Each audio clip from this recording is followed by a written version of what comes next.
Hello all and welcome. जैसा कि आप सब जानते हैं कि इस मंथ में मेजर ट्रांजिट्स हुए हैं। राहु केतु का ट्रांजिट हुआ है, जुपिटर का ट्रांजिट हुआ है पाइसिस में, और सैटर्न का ट्रांजिट एक्वेरियस में होने वाला है। तो जिस भी टाइम में मेजर ट्रांजिट्स एक साथ होते हैं या आसपास होते हैं, तो ऐसे टाइम पीरियड्स एक बहुत बड़ा शिफ्ट या चेंज डिनोट करते हैं। तो ये राहु केतु का ट्रांजिट आप सबके लिए कैसा होने वाला है, क्या मैसेज लेकर आया है, आइए जानते हैं। Let's get started with Aries ascendant. For Aries ascendant, जहाँ पे राहु फर्स्ट हाउस में चला जाएगा। अब फर्स्ट हाउस हमारी सेल्फ से जुड़ा हाउस है, हमारी पर्सनैलिटी को, थॉट प्रोसेस को रिप्रेजेंट करता है, जॉब मैटर्स को, लिविंग सिचुएशन को डिनोट करता है। तो जब भी राहु जिस भी स्थान में जाता है, नेटिव का सारा ध्यान केंद्रित उस स्थान पे हो सकता है। तो when it comes to self improvement, self growth और maybe grooming yourself, उसके लिए ये टाइम अच्छा है। इस टाइम पे आप अपनी सेल्फ ग्रोथ को प्रायोरिटाइज करोगे। अगर कोई टास्क बहुत टाइम से पेंडिंग था, जो कि आपकी ग्रोथ के लिए, आपके डेवलपमेंट के लिए बहुत इंपॉर्टेंट है, लेकिन आप वो काम नहीं कर पा रहे थे क्योंकि वो काम बहुत ज़्यादा टाइम, अटेंशन, फोकस डिमांड करता है, तो वो सारे मैटर्स भी इस टाइम पे आप अकम्प्लिश कर पाओगे।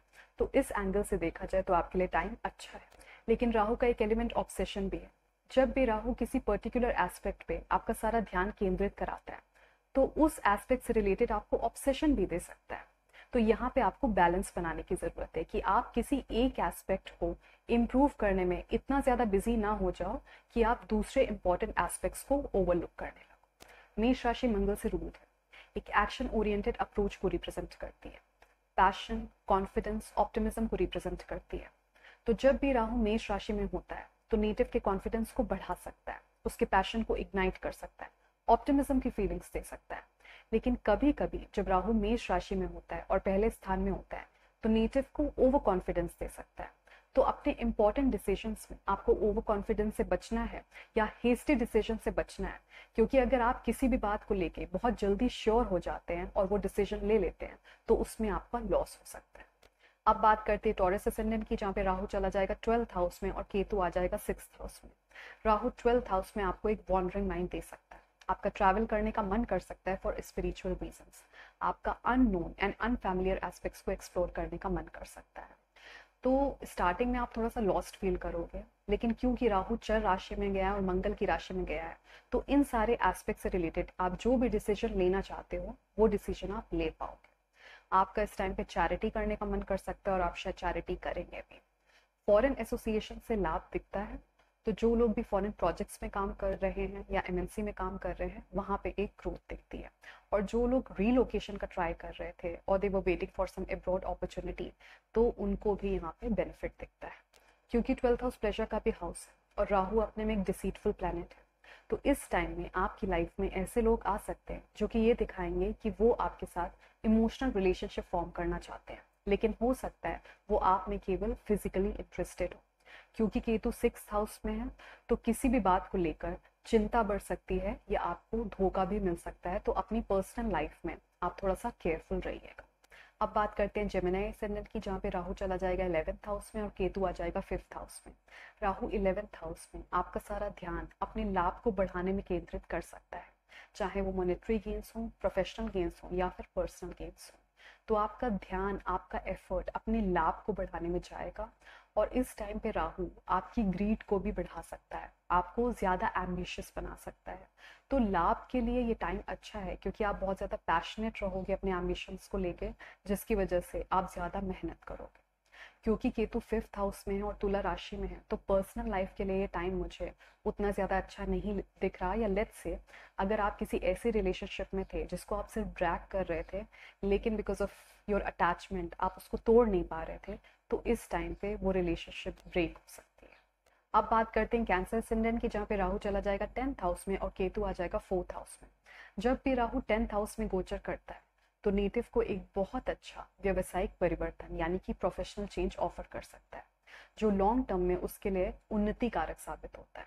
तो अगर इस टाइम पे आपकी लाइफ में एक प्रोफेशनल चेंज आ रहा है, तो उसको रेजिस्ट मत करिए या लेने से घबराइए मत, क्योंकि आपके लिए वो बहुत प्रोग्रेसिव होने वाला है। क्योंकि केतु 4th हाउस में है, तो आप किसी भी चेंज को रेजिस्ट करोगे, आप अपनी कंफर्ट जोन से बाहर नहीं आना चाहोगे, और इसकी वजह से केतु एक सडन शिफ्ट लाएगा, जिसमें आपको अपनी कंफर्ट जोन से बाहर आना पड़ेगा और उस चेंज को एक्सेप्ट करना पड़ेगा।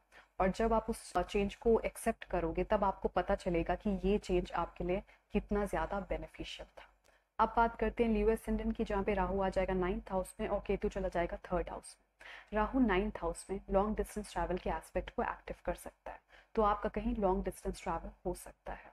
जो लोग एविएशन इंडस्ट्री में काम करते हैं या हॉस्पिटलिटी में काम करते हैं उनको कुछ ग्रोथ देखने को मिल सकती है, क्योंकि राहु बगावत के एटीट्यूड को रिप्रेजेंट करता है और 9th हाउस गुरु और सूर्य का हाउस है। तो जब भी राहु 9th हाउस में होता है तो सूर्य और गुरु के कारकत्वों को लेकर या उसके कारक प्राणियों को लेकर नेटिव को ज्यादा भड़का सकता है।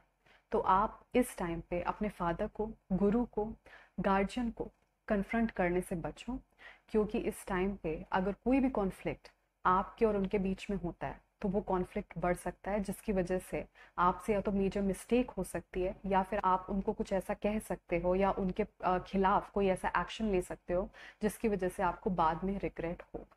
अब बात करते हैं वर्गो एसेंडेंट की, जहाँ पे राहु चला जाएगा 8th हाउस में और केतु आ जाएगा 2nd हाउस में।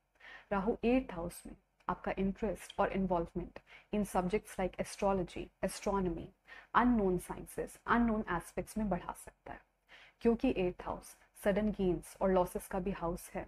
तो यहाँ पे राहु आपको एक फीलिंग दे सकता है कि यार तुम इस चीज में पैसा लगाओ और इसमें तुम्हें बहुत बड़ा मुनाफा होगा। राहु आपको ये फीलिंग दे के आपका लॉस भी करा सकता है, और क्योंकि केतु 2nd हाउस में है तो आपको अपने फाइनेंस को लेके बहुत केयरफुल रहना चाहिए। तो अगर आप कहीं पे इन्वेस्ट करने की कोशिश कर रहे हैं, आप अपना पैसा लगाने की कोशिश कर रहे हैं, तो उस एस्पेक्ट की पूरी हिस्ट्री, बैकग्राउंड अच्छे से चेक कराइए, तभी आप अपना वहां पे पैसा लगाइए। अब बात करते हैं लिब्रा एसेंडेंट की, जहाँ पे राहु आ जाएगा 7th हाउस में और केतु चला जाएगा 1st हाउस में। क्योंकि राहु मैरिज के हाउस में आ रहा है तो बहुत सारे लोगों की एक्सपेक्टेशन है इससे कि ये मैरिज की एक्टिविटीज को एक्टिवेट करेगा। बेशक करेगा, लेकिन एक चीज याद रखिए कि राहु अपने में एक डिसीटफुल प्लैनेट है और वो जिस भी स्थान में होता है उससे जुड़ा एक डिस्टर्बेंस भी इंडिकेट करता है। तो अगर आप मैरिज के प्रेशर में आके यूं ही शादी कहीं तय कर लेते हो, एक हेस्टी डिसीजन ले लेते हो, तो वहां पे आपकी शादी टूट भी सकती है। तो आप जो भी डिसीजन लेते हैं इस रिस्पेक्ट में थोड़ा माइंडफुली लीजिएगा। जिन लोगों की मैरिज में बहुत टाइम से प्रॉब्लम चल रही थी और वो प्रॉब्लम सॉल्व नहीं हो रही थी, वो लोग सेपरेशन सीख कर सकते हैं, and if not legally then physically. और कुछ लोग इस टाइम पे अगर उनकी राहु की दशा चल रही है और कपल के बीच में प्रॉब्लम चल रही है तो वो कुछ टाइम अलग रहने का डिसीजन ले सकते हैं, इस इंटेंशन से कि बाद में उनके बीच में प्रॉब्लम सॉल्व हो, ना कि बढ़े, अगर साथ रहने में ज़्यादा प्रॉब्लम हो रही है तो। अगर बिजनेस या ऑक्यूपेशन के एस्पेक्ट को देखें तो तुला लग्न वालों के लिए ये टाइम अच्छा होने वाला है। आप न्यू पार्टनरशिप में, न्यू एसोसिएशन में एंटर कर सकते हो, लेकिन एक चीज़ का ध्यान रखिएगा, जिस भी न्यू पार्टनरशिप में आप जाते हो वो पार्टनर आपका मॉरली एक अच्छा पर्सन होना चाहिए, अदरवाइज वो आपको किसी भी तरीके का नुकसान पहुंचा सकता है। अब बात करते हैं स्कॉर्पियो असेंडेंट की, जहाँ पे राहु आ जाएगा 6th हाउस में और केतु चला जाएगा 12th हाउस में। इस टाइम पे आपका सेल्फलेस सर्विस एक्ट्स में इन्वॉल्वमेंट बढ़ सकता है। फॉरेन अपॉर्चुनिटीज के लिए, स्पिरिचुअल प्रोग्रेशन के लिए एक अच्छा टाइम दिखता है। आप स्पिरिचुअल परस्यूट्स में इस टाइम पे ज्यादा इन्वॉल्व हो सकते हो, क्योंकि राहु 6th हाउस में है तो अपने कॉम्पिटिटर्स को या एनिमीज को डिफीट देने के लिए, उनको आउटबीट करने के लिए एक अच्छा टाइम है। अब वो आपको ओवर पावर नहीं कर पाएंगे, बल्कि आप उनको ओवर पावर कर सकते हो। अब बात करते हैं सैजिटेरियस असेंडेंट की, जहाँ पे राहु चला जाएगा 5th हाउस में और केतु आ जाएगा 11th हाउस में। राहु 5th हाउस में आपको ज्यादा इनोवेटिव बना सकता है, क्रिएटिव बना सकता है, with the purpose of increasing your income and gains. क्योंकि राहु 5th हाउस में है तो आपके रोमांटिक एसोसिएशंस यहाँ एक्टिव हो सकते हैं, आप रोमांटिकली कहीं इन्वॉल्व हो सकते हो। But when it comes to entering relationship तो एक चीज ध्यान रखिएगा, जब राहु 5th हाउस में होता है तो आपको ऐसे लोगों से कनेक्ट कर सकता है जो आपको पेन दे सकते हैं। So when it comes to emotional investment, तो जब आप उस पर्सन को अच्छे से जान लो तभी आप अपने आप को इमोशनली उसमें इन्वेस्ट करिएगा, अदरवाइज आप हर्ट हो सकते हैं। अब बात करते हैं कैप्रिकॉर्न असेंडेंट की, जहाँ पे राहु आ जाएगा 4th हाउस में और केतु चला जाएगा 10th हाउस में। कुछ अनविलिंग प्रोफेशनल चेंजेस आपको फेस करने पड़ सकते हैं, या लेट्स से आप बहुत टाइम से अपनी जॉब चेंज करने की कोशिश कर रहे थे, आप स्टक थे या आप उसको यूं ही ड्रैग कर रहे थे और वहाँ पे आपको कोई ग्रोथ भी देखने को नहीं मिल रही थी, तो इस टाइम पे आपको अनविलिंगली भी चेंज करना पड़ सकता है। तो आप अपनी प्लानिंग ऐसी रखिए कि अगर आपको चेंज मिले तो अच्छा मिल जाए, मतलब आप अभी से न्यू जॉब्स वगैरह देखना स्टार्ट कर दीजिए। और जो लोग जॉब छोड़ के बिजनेस की तरफ जाना चाहते थे तो ये चेंज भी कुछ लोगों पे एप्लीकेबल होगा कि वो जॉब छोड़ के बिजनेस की तरफ चले जाएंगे। अब बात करते हैं एक्वेरियस असेंडेंट की, जहाँ पे राहु आ जाएगा 3rd हाउस में और केतु चला जाएगा 9th हाउस में। 3rd हाउस का Rahu when it comes to fulfilling your material desire उसके लिए अच्छा माना गया है, क्योंकि नेचुरली आपका एक्शन अपने मटेरियल डिजायर के फुलफिलमेंट को लेकर बढ़ जाता है और यहाँ पे कन्वर्जन भी हो जाता है। इस टाइम पे आप अपने सिबलिंग को सपोर्ट कर सकते हो, पैसे से सपोर्ट कर सकते हो। दिस इज व्हाट आई सी। क्योंकि केतु 9th हाउस में, तो आप किसी दूर स्थान में जाके अपने आप को स्पिरिचुअली एक्सप्लोर कर सकते हो, किसी गुरु, किसी स्पिरिचुअल गाइड से मिल सकते हो जो आपको आपकी स्पिरिचुअल जर्नी में हेल्प कर सकते हैं। अब बात करते हैं पाइसेस असेंडेंट की, जहाँ पे राहु आ जाएगा 2nd हाउस में और केतु चला जाएगा 8th हाउस में। इस टाइम पे धन बढ़ाने का योग बनता है, क्योंकि बृहस्पति भी 1st हाउस में है, तो आप न्यू सोर्सेस से अपना धन बढ़ा सकते हो।